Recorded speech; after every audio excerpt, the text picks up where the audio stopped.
Pemirsa, Anda kembali bersama kami dalam dialog khusus bersama dengan Bapeda Kota Kediri yang masih membahas tema seputar menuju Innotek Kota Kediri 2024. Di mana tadi di segmen awal sudah di-spill sedikit oleh Pak Kris bahwa temanya ini juga menyangkut dengan nantinya ke depan harapan Kota Kediri menjadi kota layak anak. Nah, kalau kita kembali lagi ke Lomba Innotek 2024, Pak Kris. Tadi kan sudah dijelaskan sedikit ya bahwa dalam lomba ini terdapat beberapa rangkaian. Jadi puncaknya nanti tanggal 30 November sampai 1 Desember 2024. Nah, kalau untuk kategori yang diperlombakan di Innotek 2024 ini apa saja, Pak? Ya. Sebelum mengarah ke situ Mbak Devi, saya jelaskan dulu. Mungkin ini kalau pemirsa baru menyaksikan ini mesti berpikir bagaimana cara mendaftar dan sebagainya. Kan mesti berpikir itu. Nah, tapi perlu kita sampaikan bahwa mohon maaf kalau tahun 2024 ini sudah puncak acara. Dengan kata lain, rangkaian acara sudah kita mulai semenjak bulan Juli yang lalu. Sehingga nanti kalau ada pemirsa yang berminat terkait dengan Innotek atau Lomba Innotek di Kota Kediri ini, itu bisa mengikuti Lomba Innotek di kategori yang ada di tahun 2025. Nah, ini kan harapannya dengan penyampaian seperti ini, teman-teman itu akan tergugah untuk mempersiapkan diri membuat inovasi-inovasi yang akan digunakan pada penilaian tahun 2025. Karena saya yakin untuk menjadi sebuah orang yang inovatif, untuk menjadi seorang yang kreatif, itu tidak instan, melainkan memerlukan waktu. Nah, ini kita persiapkan dari sekarang dengan penyampaian adanya sebuah puncak acara Lomba Innotek Kota Kediri tahun 2024. Ini saya sampaikan juga bahwa ini seleksinya sudah dimulai tanggal 13 Juli yang lalu. Nah, tahapan yang sekarang dilalui adalah tahapan untuk penganugerahan kepada pemenang-pemenang pada masing-masing kategori. Kategori yang disampaikan, yang dilombakan itu ada 3, Mbak. Yang pertama terkait masalah di bidang ekonomi. Yang kedua non-ekonomi. Yang ketiga terkait dengan website atau aplikasi. Jadi ada 3.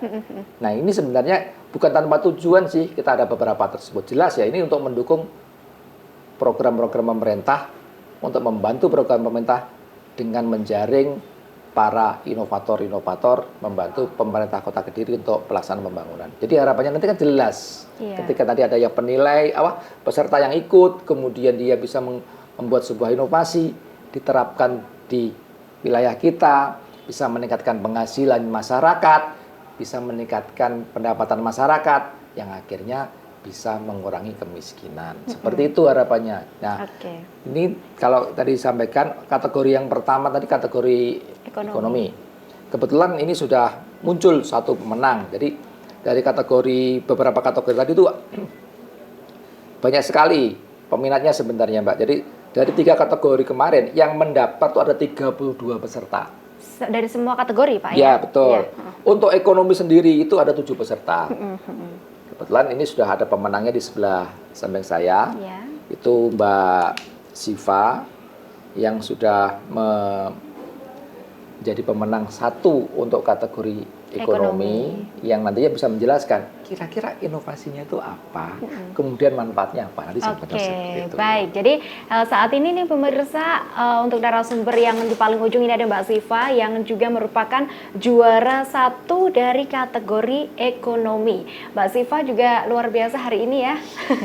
Kita langsung saja ke pemenang bidang ekonomi. Oh, ini berarti memang ada 2 orang ya kalau untuk pemenangnya, tidak sendirian ya berarti? Untuk Lomba Innotek itu tidak harus sendiri, karena rata-rata itu mesti tim. Harus tim. Baik. Ada memiliki inovasi, ini adalah mie dan pasta gluten free berbahan baku lokal. Nah, mungkin sebelum ke arah situ bisa dijelaskan dulu Mbak, bagaimana dulu persiapannya dari jauh-jauh hari ya pasti, bahkan tahun lalu ataupun beberapa bulan sebelumnya untuk mengikuti Lomba Innotek ini tuh persiapannya dulu seperti apa? Jadi sebelumnya saya punya perusahaan produksi pangan gluten free yang mana sudah berjalan 4 tahun ini. Nah, di saat yang bersamaan dengan Lomba Innotek berlangsung, saya sedang mengembangkan produk baru yaitu mie dan juga pasta bebas gluten. Jadi kami langsung daftar produk inovasi tersebut kami berharap dengan kami daftar itu bisa menjadi wadah untuk promosi dan juga bisa menjadi bagian atau binaan dari Bapeda begitu. Oke, kalau dilihat ini mengapa ini Mbak Siva ini memilih fokus pada mie dan pasta gluten free dengan bahan baku lokal, Mbak? Oke, jadi sebelumnya kan saya produknya tepung premix gluten free. Belum ada yang produk yang ready to eat gitu. Nah, kita juga tahu sendiri masyarakat Indonesia konsumsi mie dan spaghetti itu cukup tinggi, ya kan? Nah, namun bahan bakunya utamanya itu terigu atau gandum yang mana impor dan tidak alami tumbuh di Indonesia gitu. Jadi dengan berbekal ilmu yang saya dapatkan waktu saya kuliah, saya ingin membuat produk mie dari tepung lokal, yaitu dari jagung lokal dari Kediri gitu. Oke, kalau untuk keunggulan produknya sendiri dibandingkan dengan yang lainnya apa? Kalau untuk pasta atau mie dari jagung lokal ini selain bebas gluten, juga memiliki indeks glikemik yang rendah atau gula yang rendah, sehingga dia aman untuk dikonsumsi oleh penderita diabetes. Nah, selain itu serat pangan dari jagung ini tinggi, jadi dia bisa kalau kita makan tahan kenyangnya lebih lama. Jadi untuk orang-orang yang menjalani diet itu juga sangat membantu gitu. Oke, kalau sejauh ini pemasarannya sendiri itu seperti apa, Mbak? Kalau saya pemasaran baik online dan offline, offline di toko-toko organik dan juga supermarket di Jabodetabek, Bandung, Bali, Papua, Samarinda juga. Oke, jadi memang memiliki khasiat tersendiri ya dan memiliki produk unggulan, itulah kenapa bisa menjadi juara satu dalam lomba Innotek ini, seperti itu. Oke, kalau mungkin ke Pak Kris lagi nih, Pak Kris, terkait dengan inovasi-inovasi ini, kan ini apa yang membuat inovasi-inovasi ini menonjol dibandingkan inovasi lainnya, Pak? Iya, dalam hal ini begini Mbak, pada proses seleksi kita itu melibatkan semua stakeholder, termasuk praktisi-praktisi yang ada di Kota Kediri. Jadi bukan dari Bapeda yang menilai.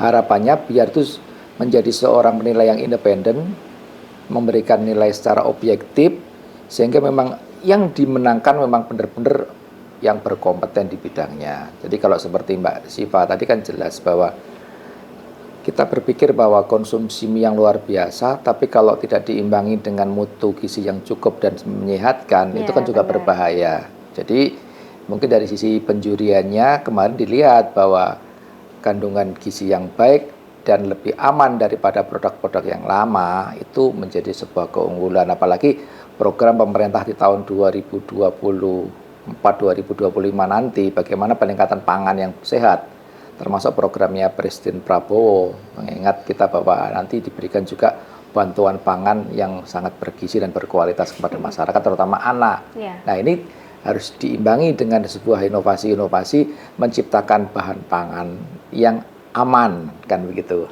Murah tentunya seperti itu, dan bisa bersaing dengan bahan-bahan yang dari luar. Ini kan sangat kita gayung bersambut dengan pemerintah Kota Kediri yang mengikuti program arahan dari Presiden Prabowo untuk pangan sehat dan murah dengan inovasi yang diberikan oleh Mbak Siva dengan produk lokal yang bisa memunculkan produk yang berkualitas.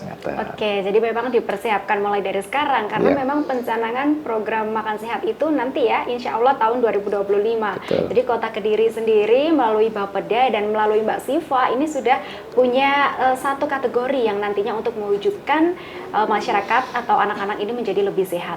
Kalau mungkin mau untuk memastikan kualitas dan keamanan produk dari gluten free yang diproduksi sendiri itu seperti apa, Mbak? Oke, untuk keamanan kualitas yang pertama tempat produksinya juga kita renovasi sesuai standar keamanan pangan dan standar BPOM. Kemudian SOP atau standar kerja juga sesuai dengan standar keamanan pangan dan standar BPOM. Kemudian juga kami selalu berkomitmen untuk uji laboratorium terkait untuk uji non gluten, uji non GMO, dan juga untuk kandungan gizi. Sehingga dari hulu sampai ke hilir itu kita berkomitmen lah untuk bisa menjaga keamanan pangan itu. Oke, kalau boleh tahu ini dulu memulai awal usahanya dari tahun berapa, Mbak? tahun 2020. 2020 berarti waktu itu waktu COVID ya, pandemi ya. Betul. Mulai berinovasi, mulai mengembangkan hal itu hingga akhirnya di tahun 2024 ini berani untuk mengikuti lomba Innotech. Ini ikut lomba baru pertama kali juga. Iya, gitu. Baru pertama kali dan alhamdulillahnya lolos begitu ya. Kalau untuk tantangan terbesar yang dihadapi dalam mengembangkan produk ini itu apa Mbak Siva? Tantangan terbesar untuk mengembangkan produk ini yang paling utama adalah tekstur mie. Karena kan kalau mie tanpa gluten, itu gluten kan fungsinya untuk tekstur kenyal, elastis gitu ya. Nah, ketika produk makanan tanpa gluten itu berarti kita harus punya inovasi tersebut, gimana caranya merekayasa keberadaan gluten yang tidak ada di produk ini. Jadi dari kombinasi bahan-bahan lokal, tidak hanya satu, tapi ada banyak, karena karakteristiknya beda-beda. Kemudian kita satukan, kemudian yang kedua juga proses produksi atau teknologinya, menggunakan teknologi ekstruksi.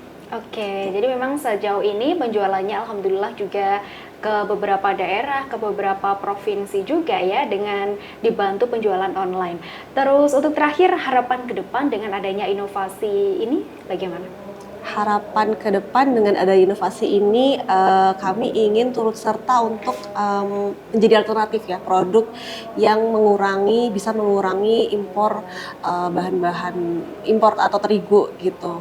Dengan kami kan menggunakan jagung lokal gitu dari Kediri juga gitu. Dengan kalau misalkan semakin banyak produk kami dikonsumsi oleh masyarakat, kami juga berharap semakin tinggi atau semakin besar juga impor terigu yang bisa kami tekan.